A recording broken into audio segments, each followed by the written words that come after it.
మన శ్రీ లక్ష్మీ వెంకటేశ్వర స్వామి దేవాలయం దేవరకోటలో ప్రతి సంవత్సరము అంగరంగ వైభవంగా నిర్వహించే ధనుర్మాస ఉత్సవంలో భాగంగా ఈ నెల 17వ తారీఖు నుంచి వచ్చే సంవత్సరము 14 జనవరి వరకు ఈ కార్యక్రమాలు నిర్వహించబడుతున్నవి.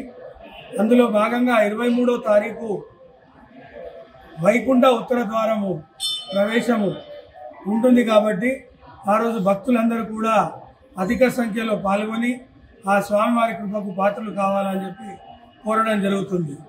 అలాగే మన ఈ ధనుర్మాస కార్యక్రమంలో భాగంగా 23వ తారీఖు మన రేపు శ్రవణ నక్షత్రము అంటే ఆదివారం 17వ తారీఖు శ్రవణ నక్షత్రాన్ని పురస్కరించుకొని రేపు జరిగే ఉత్సవాల్లో భాగంగా ఉదయము ధనుర్మాస కార్యక్రమం అనంతరము సాయంత్రం 6 గంటలకు సహస్ర దీపోత్సవము మరియు పూంజాల సేవ నిర్వహించబడుతుంది. కాబట్టి భక్తులు అధిక సంఖ్యలో రేపు కూడా పాల్గొని ఆ స్వామివారి కృపకు పాత్రలు కావాలని చెప్పి కోరడం జరుగుతుంది. ఒక్క నిమిషం. భాగంగా 12వ తారీఖు కూడారాయి ఉత్సవం ఉంటుంది. అలాగే 14వ